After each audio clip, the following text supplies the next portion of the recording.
Cool kid. Hi, the cool kid. Man, I feel like I keep making response videos. This one is going back out to the pirate stacker. I was going to make it last week, but last week was pretty hellish because I was feeding my cat through a syringe and all the way till a few days ago, and I just did, and I was working a lot, and so I spent every waking hour dealing with all that. So I didn't make the video, but this is for the pirate stacker. Arg. Shiver me timbers.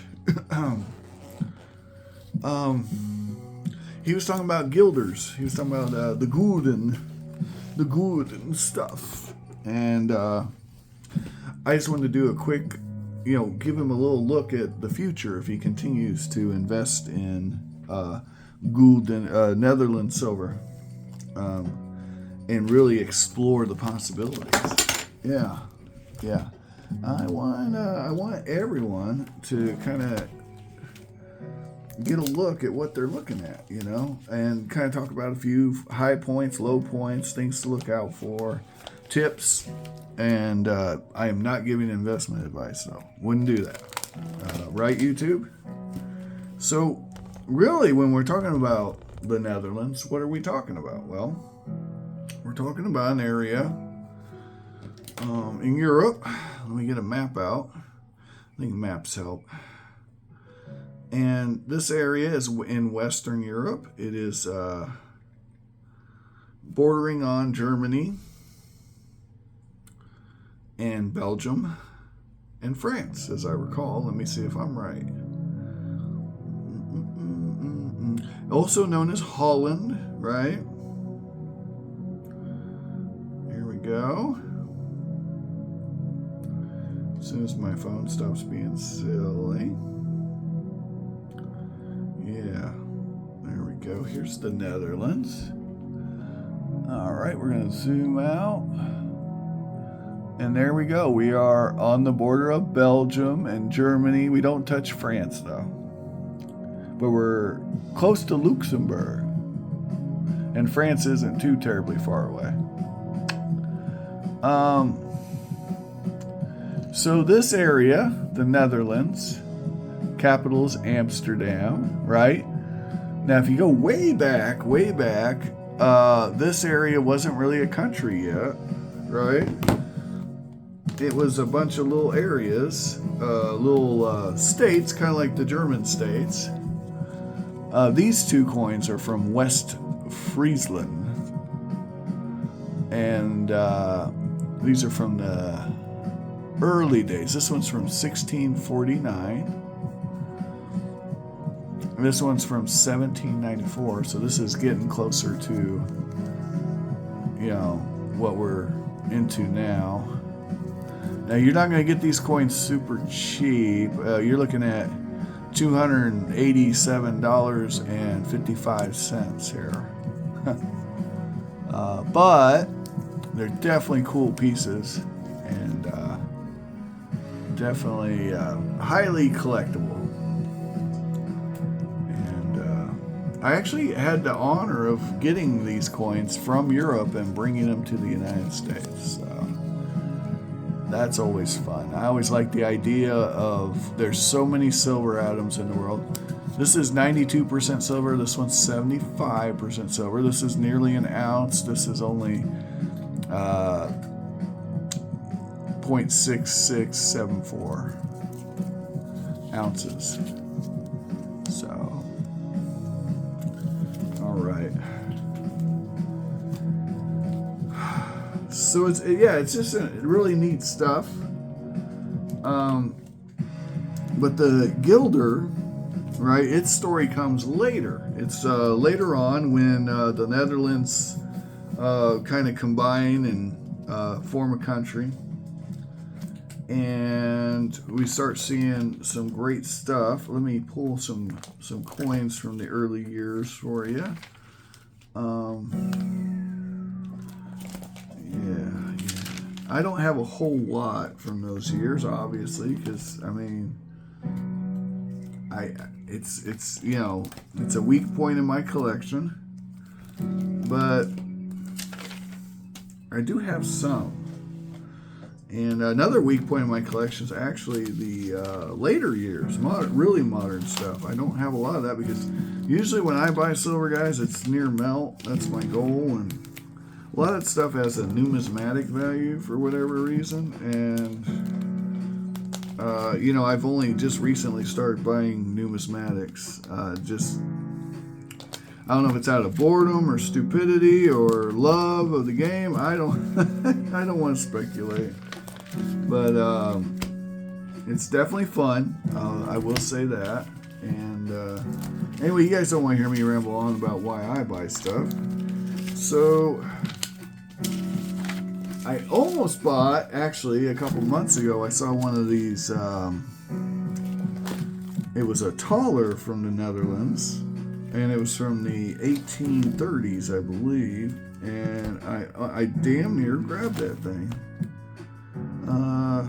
Where are they? Hold on.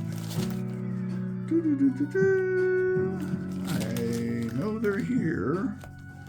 Why can I not find them? Guys, sometimes I suck at life. Wow. What's that? Did I move to a different album? I know they gotta be in here. Where are you, Here, I'm gonna pause it. All right, here we go. So,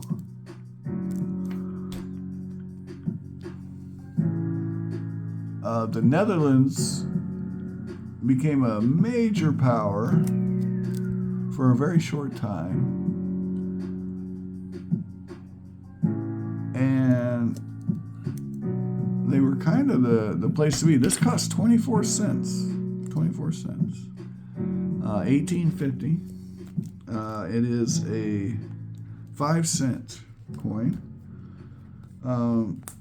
Here's one from. So what happened was the Netherlands actually started getting colonies, and they started getting very wealthy from the spice trade, and they kind of became a banking center in Europe, and they just really started to up their game. And this is a half guilder. And these coins, like I was showing you, these are high purity coins, 0.945. Look at that. And that's under melt, by the way. The 1861 half guilder.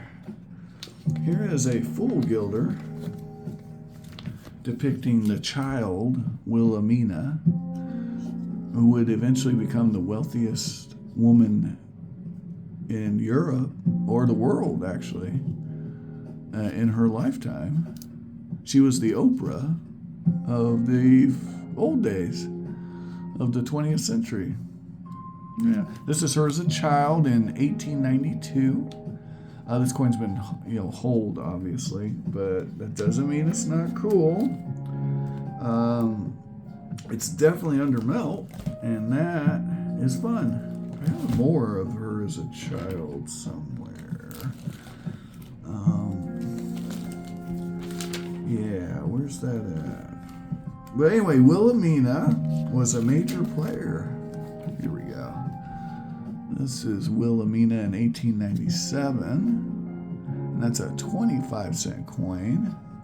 It's about the same amount of silver as a silver dime, just right at. So that's actually under melt as well.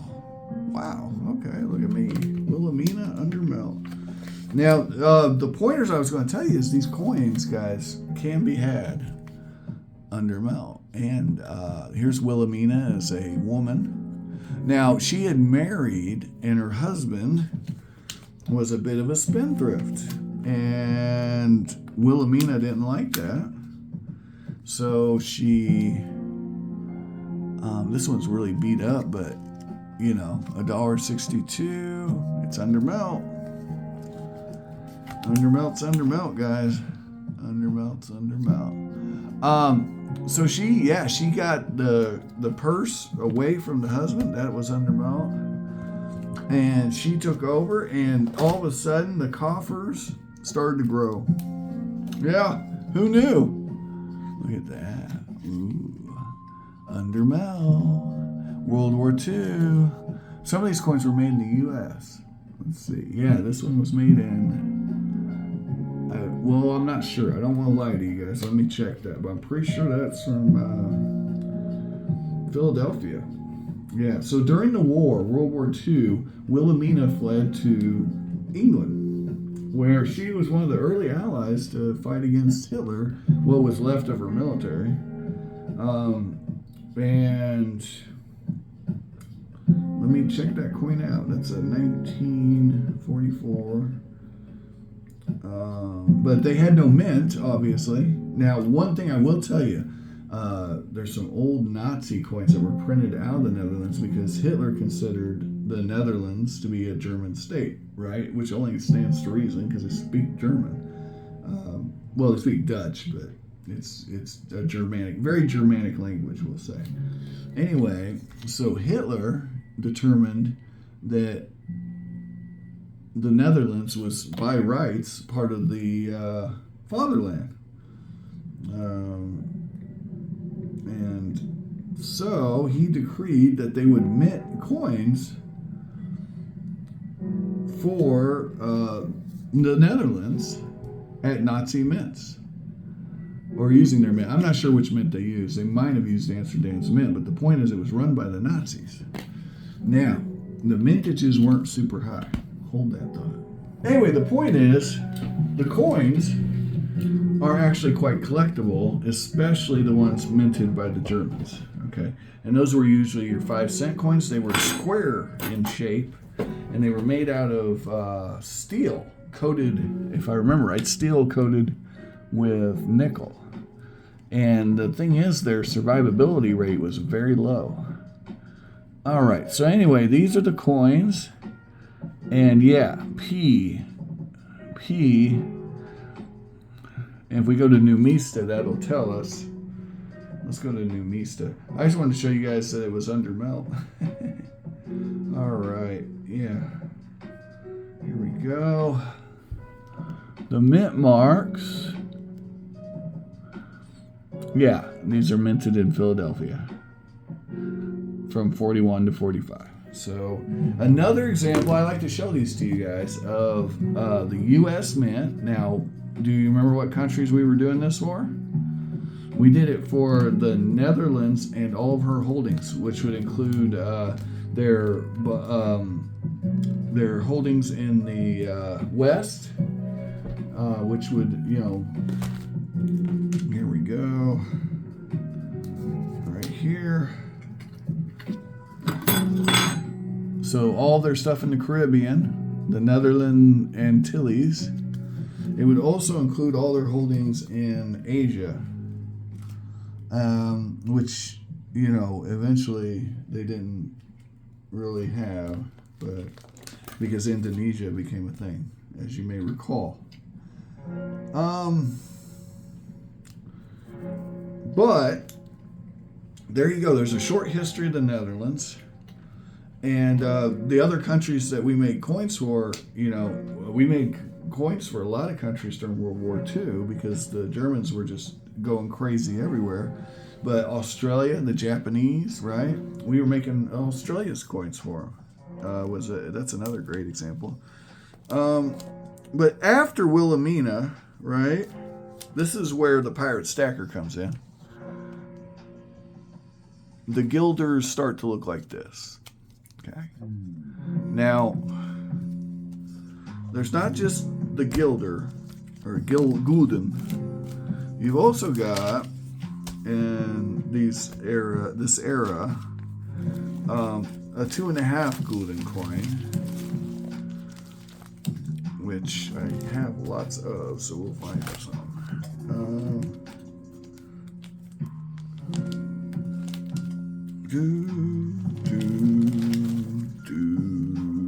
We just got to find them somehow. Oh yeah, I got another one of these. I paid overmelt for this one. 1897. So must be a nicer date if I paid that much. It's beat up, of course, but that's okay.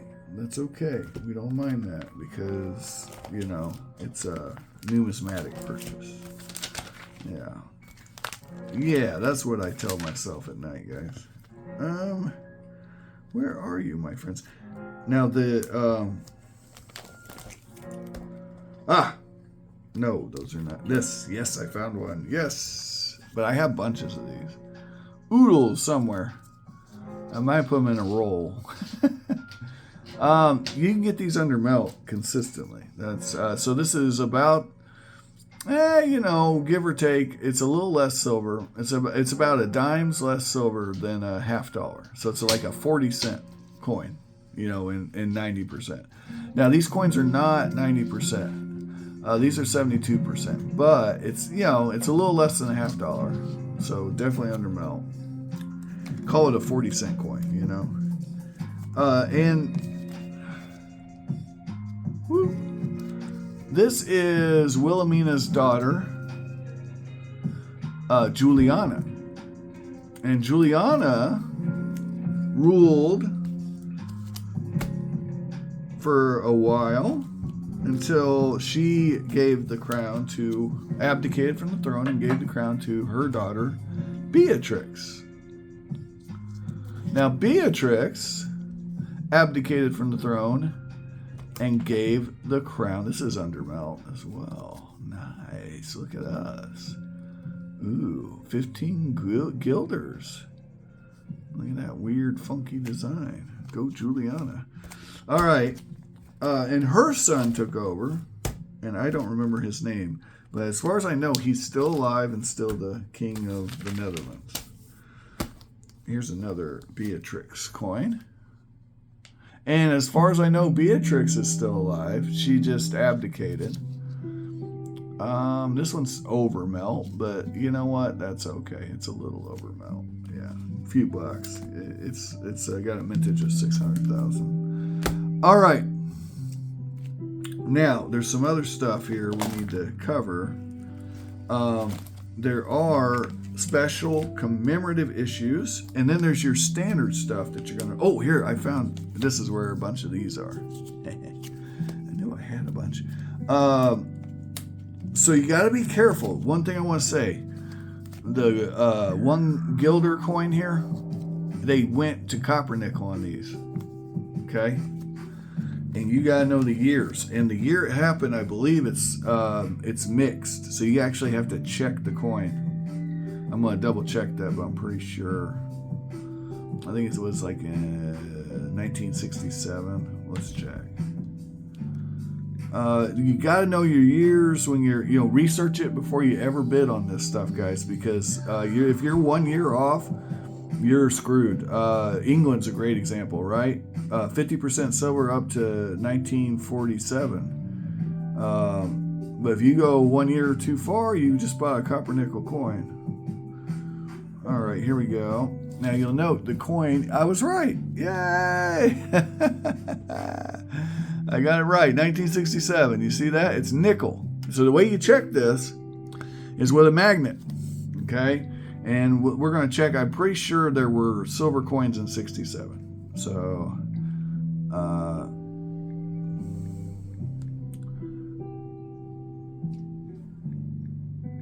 yep.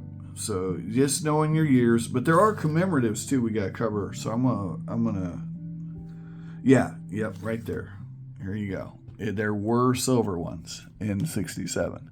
So you got to know to check them with a magnet. Okay? That's the secret sauce. That's all I want to show you on that. Now, your 2.5 guilders, these were very popular coins used around the world for trade. That's another important thing to know. So if you see some wear on them, like they've been circulated pretty heavy, they probably were. It's kind of almost the Maria Theresa Thaler from Austria, only the Netherlands. They were very popular, especially in the Middle East and even into Asia. Definitely got some, and that's a nice coin. I like that one. Definitely got some definite use out of these coins. Okay, moving right along. We're getting close to time on this video. There are commemorative issues. This is a commemorative issue. You can get these under melt. I got a whole roll of these damn things under melt. The melt value on this, let's look it up. 1973 10 guilders. The reason I'm showing you guys all this is a great way to get silver under melt, okay? I'm not just showing this to show off my collection. I'm telling you, and a lot of them are in great shape. Like, this coin is, and I got it for 64 cents, which I guarantee is under melt. And here's another one that's in great shape. I mean, a lot of these coins are in mint condition, guys. I'm just going to say it. Here, I'll show you. Yeah. 76 cents for a third or 3/100 of an ounce. I think that's a good deal.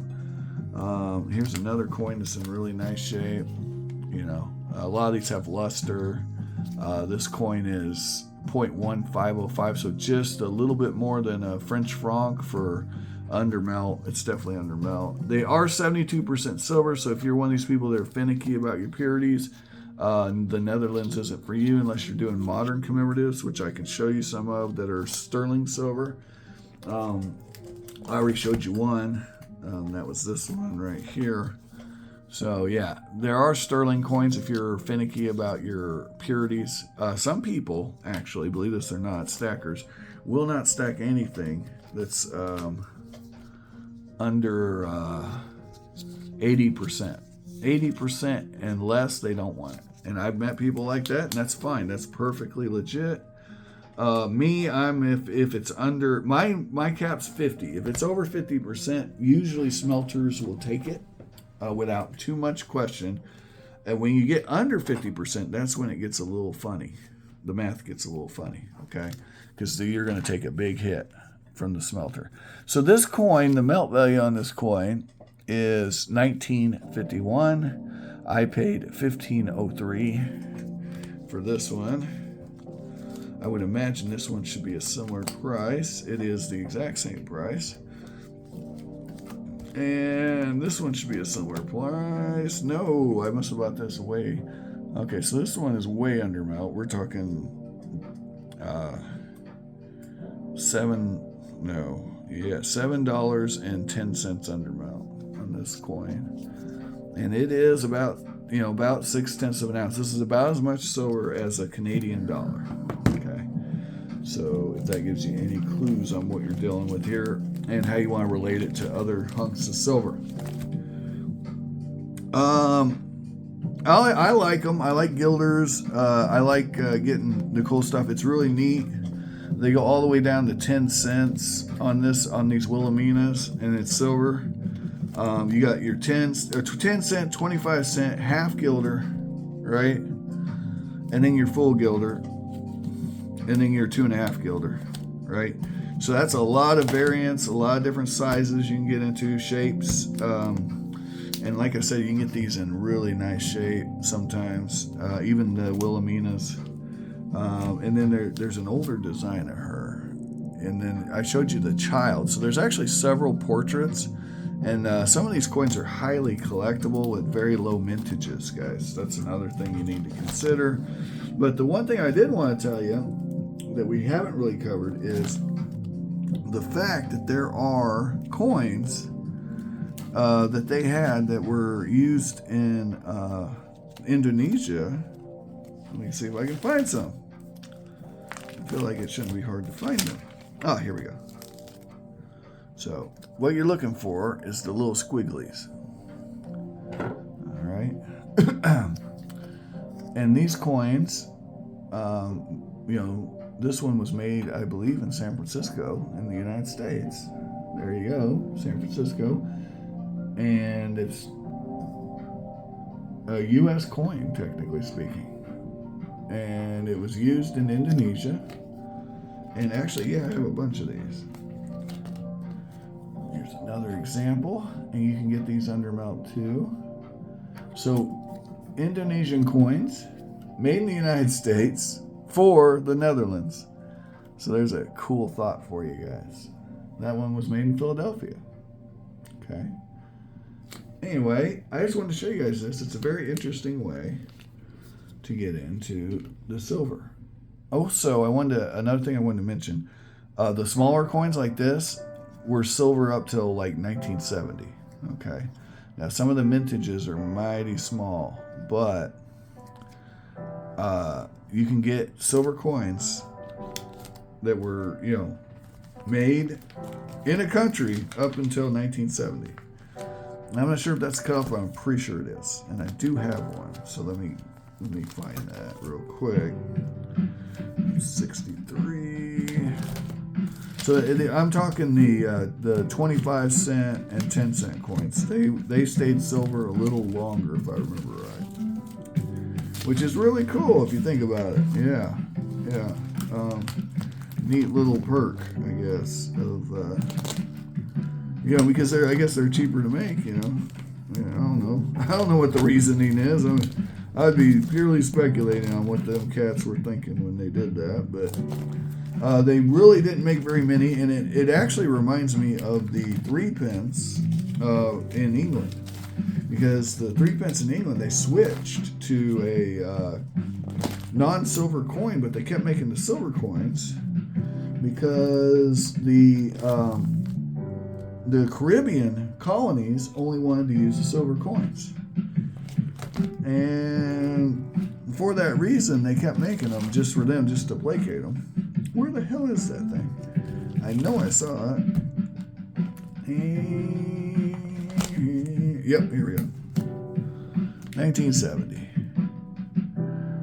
There you go. There's a silver coin from 1970. How often do you see a silver coin from 1970?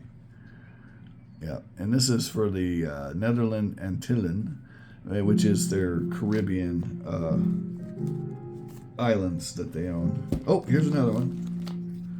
This is one of the islands they own. And this one's from 1970. So, just a little show that, I knew I had those. I'm not crazy. Here's the portrait of Wilhelmina. You can see it a little better on this coin. And you can get these under melt, guys. You can do it. I believe in you. I want you to have an amazing day. Thanks for watching. I know the video ran a little long, but we got a lot of coins from the Netherlands. So this one's a little beat up, but when you pay 64 cents, you just don't care. And I don't know did I show one of these? I don't know if I showed one of these. This is her when she was older, and here she is. We've seen this portrait when she's younger.